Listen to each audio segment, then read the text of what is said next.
Larry Nixon is known for his worm fishing ability. In today's lesson, Larry will share some of his secrets with us. Using the new airworm by Riverside, today Larry is searching for air bass.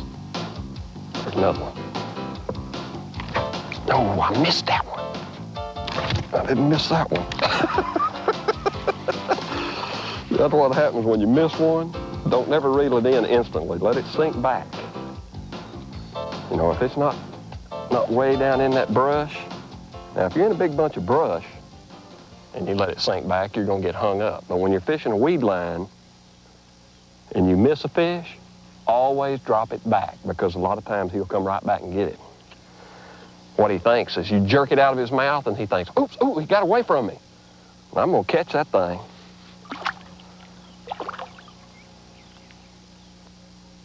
Yep, he thinks it escaped and he runs. You know, a bass normally, just about always, when he hits a worm, he'll grab it head first. That way he'll kill it, and then he swallows it. So usually when they hit that thing, you know, I'm gonna set on them. When they go bonk, and I see that he's got a hold of it, I'm gonna jerk. Now sometimes you have to kind of, if you miss some fish, let's say you miss 3 or 4 bass, then you might have to start letting them run with it a little bit before you jerk. But most of the time, instantly, when you feel them thump it and you see that line's tight, set the hook. Bass normally hit a plastic worm head first. When you feel this, set the hook immediately. However, if you begin to miss a few fish while doing this, then let the fish run with the bait a little before setting the hook.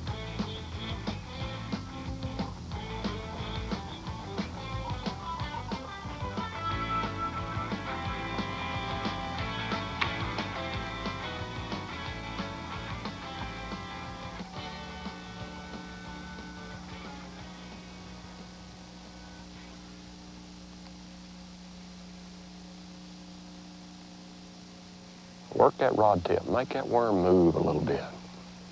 See, when you make a cast to an area, let out a little bit of line so that it sinks to the bottom, and then fish with that rod up there in about the 10 or 11 o'clock position. Work that worm with your rod tip. Just give him little quick shakes, lift him up and let him fall. When you make a cast with a worm, let it sink to the bottom. Fish with your rod in the 10 or 11 o'clock position. Work the worm with your rod tip by giving it quick shakes and then lifting it up and letting it fall.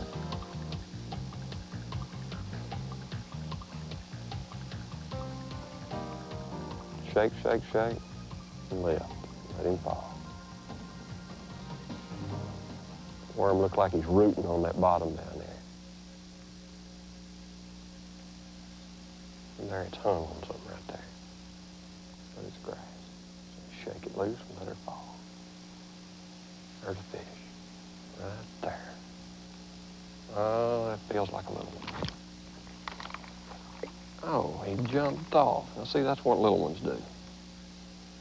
When you jerk, you really don't have enough meat there to hold you back. I mean, it don't stop, and when you jerk, you turn his head to you, and you don't really get no hook penetration. That's why you lose a lot of little fish. Gee, Christmas, did you see that when I hung it on a piece of grass? And I mean, he jumped on it right on top. Eager little fish. Eager little fish. Eager fish, that's what he is. He just jumped right up there and hit it on the surface like you would a, boy, I got him. Ouch, like you would a topwater bait. He's kind of skinny.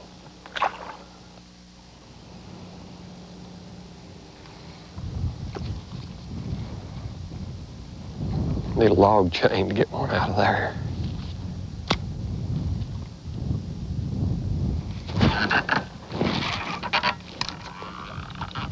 Come on, get lucky, get lucky. George, I got him out of there, didn't I? Come here. I got him out of there. He couldn't stand it. Dropped that worm right down in there. He's right on that cover. He's pretty.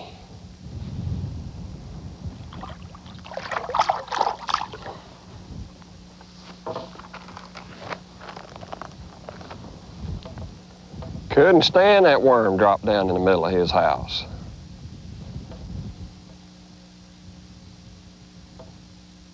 Bass like heavy cover. Tree usually has to have, it needs a lot of limbs on it for fish to hold on it. Just an old pole, just an old straight up and down pole.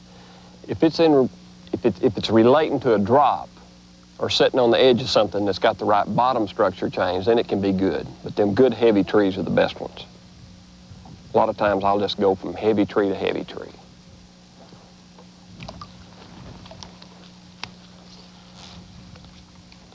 I mean, let that thing fall right down alongside that trunk. If they suspended, they'll always get it on the fall. You know, that's the whole trick when you're fishing timber, is to figure out where the fish are in the trees, because the watercolor, if it's real clear, they may be way down at the base of it. But if it's off color or kind of old dark green water, dark brown water, a lot of times they'll be suspended down there 3 to 6, 7, 8, 9 feet deep.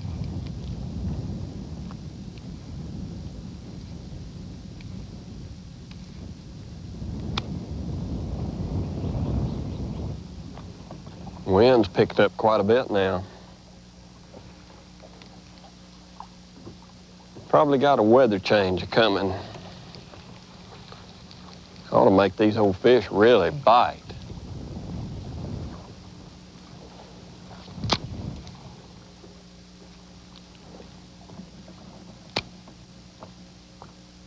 Started out a beautiful morning and getting a little breezy. I'd a whole lot rather have a little wind when I'm fishing, though. It just, to me, when the wind picks up, that means that something's fixing to happen. There's going to be a change. Fish are either going to start biting, or at least I'm going to be more comfortable, one or the other. Throughout the day, conditions change. Fish catching patterns change. Some days, you may have to fish several different types of cover before settling into a productive pattern. Other days, you may have to change constantly.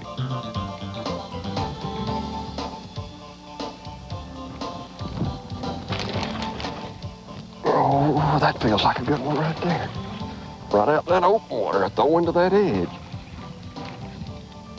There he comes. Golly.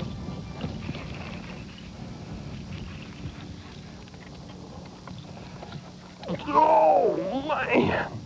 That fish is, gee, what a fish, and is he strong.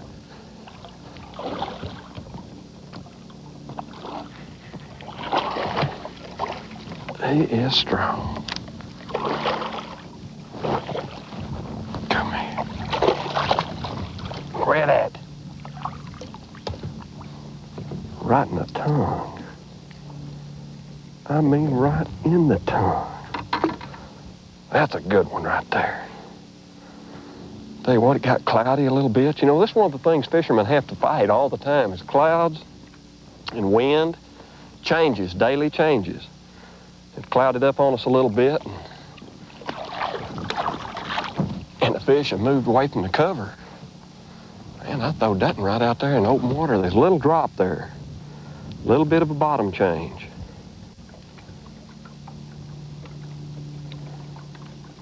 Now, he wasn't tight. I really thought the fish would be tight. You know, that's one of them things you got to keep trying when you get into an area and you feel like there's fish in that particular area. Is just keep trying different things, because sometimes they'll get on the timber and sometimes they won't be on it real good. Oh, that's a good one right there. That feels like a big fish. Don't get around that tree. Don't you do it. That's a pretty good fish right there.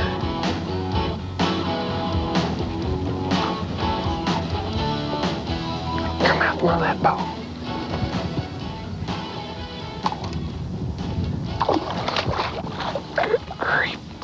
That's a big old fish right there. Come on, good grief. Oh, they're strong. Come away from that tree. That's a nice fish right there. Now see, usually if you'll stay with that heavier cover, and keep throwing a worm at it, you'll catch bigger fish. That's the kind of fish you catch out of that heavy stuff. That's a beautiful bass. Beautiful bass. See you next time, big boy. Stay with the heavier stuff. Usually your bigger fish will either come off of heavy cover of some sort or good bottom changes. Changes that you can see on your depth finder.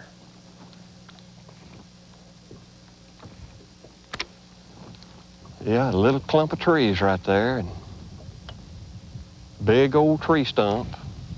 You know, one way that I found to read timber, or one thing that I found that's real important in fishing is when you fish in lakes that have timber in them, is how to kind of figure out how the timber lays. And usually your bigger stumps, like this row right here, you'll see they're just a row of bigger stumps. You got hardwoods right here, and usually your creek channel will boundary that type of cover. I'm sitting right here in an old creek. It's about 16, 17, 18 foot deep. And right there, it's only 7 and 8 foot right along that edge. And then the creek turns and bends away from that cover. You know, you'll learn the more you fish, if you pay real close attention, when you look back in a body of water, a pocket or a cove, and if it's a timbered cove, you can just kind of see the outline of the timber, how the bottom changes. And usually that's where your fish will be. They'll follow that structure change. Usually, bigger fish will come off of heavy cover or off of a bottom change. When fishing timber, look for heavy timber joining a creek channel. These areas should produce bigger fish. Larry has found a creek channel bordered by timber. At one point, this creek channel ventures near the shoreline. This was a very productive area. And it's one or the other. It's the 13-pounder that was facing me.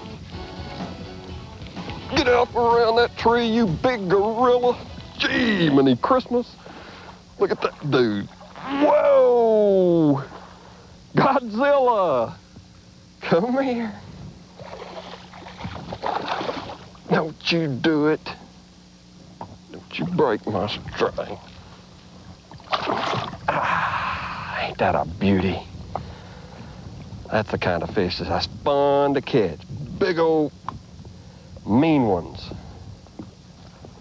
Thank you, big boy. He's a little bit skinny, isn't he? He's a little bit skinny. All the same. Thank you very much. That is a nice one. All right, just show us how mean you are. I whooped him anyway. That was a good one. It's a pretty good little stretch here where that channel comes around that little flat bank. It just gives them several different types of cover.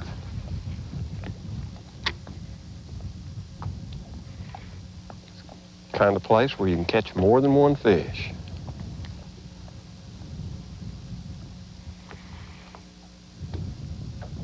I do believe I've got another one.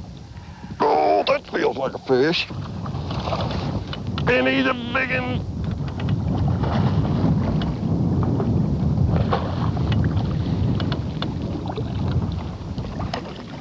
Get me down in that stuff.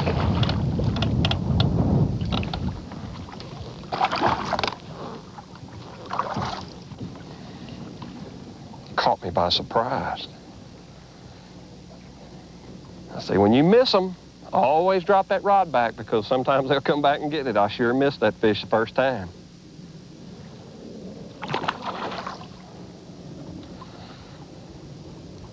And one thing that a fisherman always seems to have a little bit of problem with is weight size. How big of a sinker do you want ahead of that worm when you're using a Texas rig?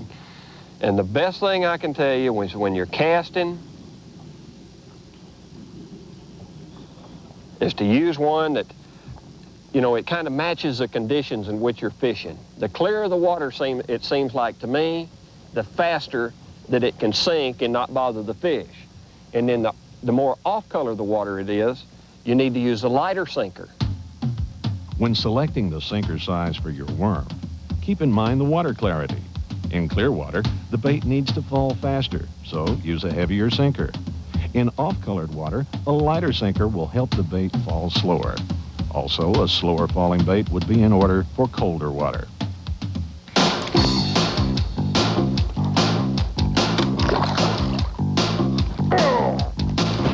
Kind of weird. Humpty back bass.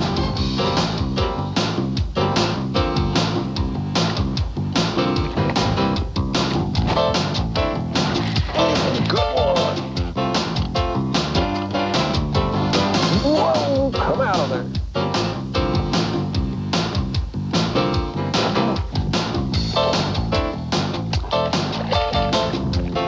Well, he's not as big as I thought he was. Well, I know one thing.